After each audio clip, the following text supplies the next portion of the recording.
there is this galvanizing feature of shared jeopardy. And there's also a fissioning feature of jeopardy. And I think we are seeing both of these things simultaneously. And one of them is extremely hopeful. The feeling of camaraderie, of discovering that you have large numbers of people who are actually willing to fight for the same thing that you are, is it is a marvelous feeling. And at the same time, we are watching this petty at best and lethal at worst demonization of others. The other, yeah. And I wasn't sure if I wanted to talk about this today, but I did have, again, we talked about it briefly some weeks ago, maybe a month and a half ago. I had gotten, for whatever reason on Twitter, dumped into what I call Nazi Twitter, right? And I tweeted about it yesterday or the day before, and I got back a reaction that I was not expecting. First thing is, people think that I am using that term the way it's been leveled at people like us or Bobby Kennedy, right? That I'm abusing the term, that Nazi is a buzzword and that you can tweak people's amygdala by using it. Nope. No. When I say Nazi Twitter, I am talking about a part of Twitter where swastikas are not viewed as negative, where Hitler is quoted in an effort to illustrate that he is not who we were told he was. In fact, the idea that is commonly circulated in this part of Twitter is that the television is lying to you, which I'm sure it is, but that the television is lying to you, that Hitler actually was not interested in war. He was interested in peace, and that the narrative that has been created around him in the aftermath of the Holocaust and World War II is a construction of, you guessed it, Jews in Hollywood. Right? Now, Amazing. But then here's the crazy part. That's not every account, okay? Most of the accounts over in that land are replying there, and there are some people over there that I know, people who have actually defended us in some cases. These people are not Nazis, but they are now trafficking in a kind of sophistication or false sophistication that I know what it is because, frankly, I wrote a paper on it in college saying, here is what this impulse to genocide actually is. And I see it bubbling up, and I see people who are way smart enough to understand that they are, in fact, they have not happened on to a place where we need dissidents who can see, the true nuanced nature of Hitler. What they are is actually activating an ancient program that lives in all people that causes them to go after other people who can't defend themselves. At one level, of course, everything will get gamed by claiming that it's the opposite. So this ancient, deeply tribal, deeply simplistic, unfortunately human, although also primate, also any social organism, way of looking for the lines which divide you is being trotted out as if it is the nuanced position, right? This is nuance. Like, that's not nuance. It's barbaric. It's barbaric. I don't even know how to parse this thing, right? Yeah. Because what I keep hearing is, if Black pride is okay, why isn't white pride okay? Now, I know what the answer to that question is, to the extent that that question has an answer, and I know why it's not a completely satisfying answer. But more to the point, I put out a video on DarkHorse back in, must have been 2018, in which I said, look, if the woke revolution keeps demonizing white people as the source of all badness, then you're backing them into the wall together, and they're going to respond in a completely predictable way, okay? I wasn't defending those people who were demonizing white folks. I actually believe this stuff. I want to live in a country where who you are at a genetic level doesn't matter. And where opportunity is distributed as widely as possible, and I want us to compete, and I want people who contribute more to get paid more, right? That's not a utopian vision. That is a place we were headed. It's a possible vision. It's a possible vision. Unlike a utopian vision. Right. So to watch people now trafficking in Hitlerian revisionism, including, seriously, we're talking about accounts who have been, in one case, an important COVID dissident account. It's an anonymous account, so I don't know who it is, but we're talking about people who should know better. Well, there's also a rejection of modernity, right? And we certainly, the entire premise of our book is about hyper-novelty and the particular risks of that the 21st century and most of the 20th century have brought to humans on the basis of reductionist, metric-heavy, pseudo-quantitative, pseudo-scientific thinking that has led us into a badly technological universe, right? But that does not mean that we aren't interested in the modern and progress, right? And what I'm hearing from you talking about this, and what I'm seeing over in relations between the sexes, is, okay, full stop, we're done. All of that was a mistake. Let's go back to trad everything, racist, misogynist, everything, homophobic, all of it, right? And it can be easy, if you're not paying any attention at all, to think that those of us who are critiquing the overreach, the bludgeoning of people with actually new racist things and newly sexist ideas are part of the problem. But it is a new this call to tradition, this call to what has already been, is so often what you're seeing and what you're calling Nazi Twitter, and what I'm seeing, and I don't have a name for it yet, but certainly what is being revealed in a lot of the trans ideology is this, okay, part of the problem, you know what I see? Oh, the problem is that women got the vote. Really? That's where we are? We're allowed to say that now? Oh, okay. So guess what, pseudo-lefties? This is your making. This is something that you have helped create. You have helped bring out into the public with strength, because you are saying things that are so insane that people are looking around going what can I do? Maybe the only thing I can do is to seek to reverse the clock by 150 years and see if we can't start over from there. Back in an era when not nearly as many people had voices because of immutable characteristics of their birth. And no, none of us should want to go back there, but of course people are thinking about it.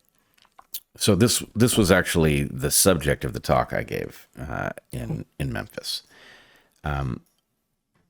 My premise was that the founders, the American founders, almost accidentally figured out the formula for sidelining the most basic form of collaboration, which is genetic, and enabling a kind of collaboration which is indifferent to genes and is based on reciprocity. And the idea is, if you have a large population and you are enabled to collaborate with anybody who's well-positioned to collaborate with you, has something to bring to the table, and has the features of character that make them a good collaborator, then you're way richer than if you had to collaborate only with people who shared your genes, right? The number of people with whom you can partner is greater, and that of course, is a generator of wealth. Right. But over in Nazi Twitter, it is very common to hear that the melting pot is a failed experiment. Now, the melting pot is not a failed experiment. The melting pot was one of the greatest ideas that anybody ever had. And you can tell that by how much was accomplished by this, yes, broken melting pot. Did we ever actually melt together? Not in the way that the founders might have expected. But we were getting there. So, yes. lest you or we sound like, well, the problem isn't with communism, it's that true communism has never been tried, right? Like less that we seem to be making that facile argument.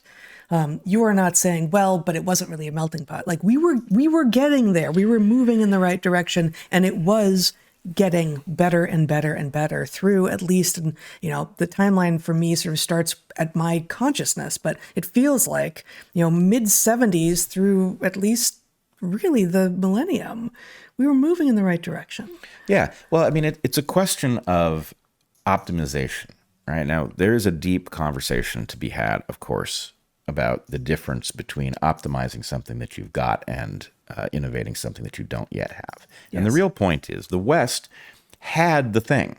How to accomplish it at a practical level, it had the values spelled out. And it wasn't all spelled out at the beginning either. In fact, our founding documents contain at least one major embarrassment on exactly this point. However, as I argued in Memphis, you have Martin Luther King Jr., who functions like a late arriving founder, right? He completes the puzzle, right?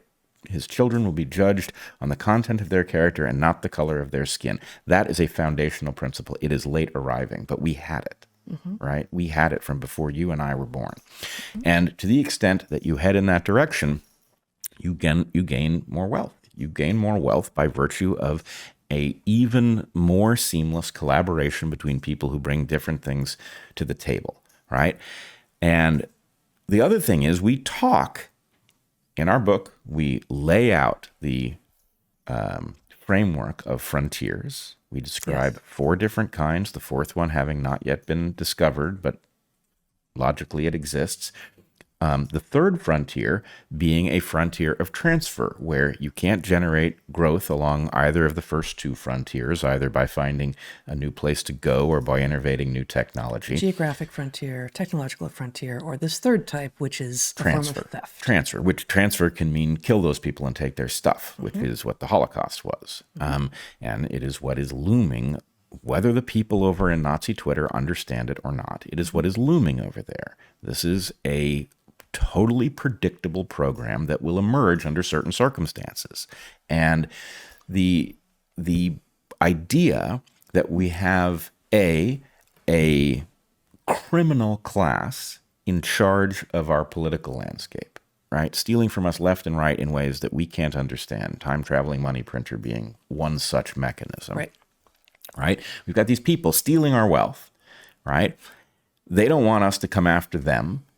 And so they partner with the woke revolutionaries who make race a focus and begin demonizing people. Of course, they're demonizing, average whites. Those average whites are, of course, going to react to being demonized by gathering together and saying, did you do anything wrong? Did I do it? Why are we being demonized, right? Yep. Totally predictable. And that this would then unleash this ancient program. It's an ancient genocidal program. And the fact is, here's the analogy people need.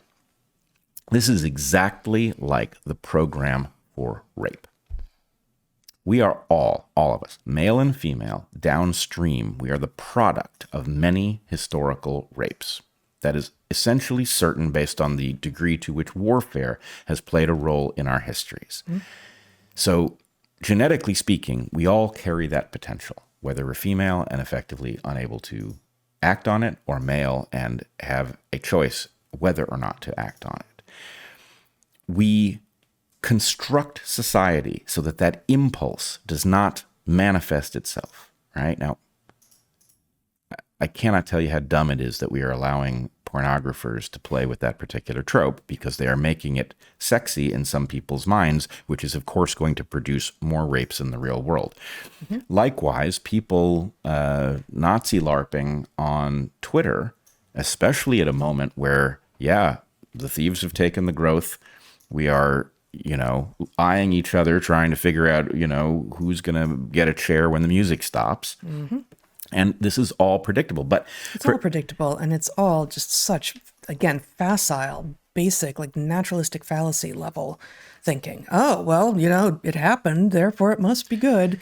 It is. Evolution produced it, therefore it must be the thing that we ought to be doing. Like, no, there cannot be a connection, an inherent connection between what is and what ought. We cannot assume that, and that is inherent in most of these mistaken new based on ancient belief systems. And that's why I raise the analogy of rape, because Yes. any Right. correctly thinking person, any person who has their logical faculties can understand that, I mean, it's so obvious that one can spread one's genes by raping, right?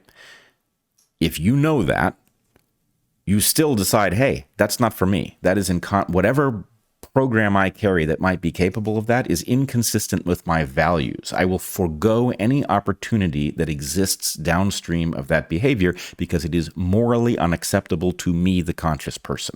Yeah. And genocide is the same goddamn thing. Yes, we all carry that potential, undoubtedly. Right? The question is, can you look at it and say, not for me? I'm not really interested in whether my genes for respiration, the particular spellings of them find their way into the 25th century, right? I will not commit genocide on behalf of my genes for respiration. That is what evolution will program me to do. But I am actually much more interested in what we as people can construct, can accomplish. I'm much more interested in the feats of curiosity, of decency, of compassion, of beauty, all of those things. Those are also things we can accomplish, and we get to choose between these two things. Yes, we and do. If you're over in Nazi Twitter, get out.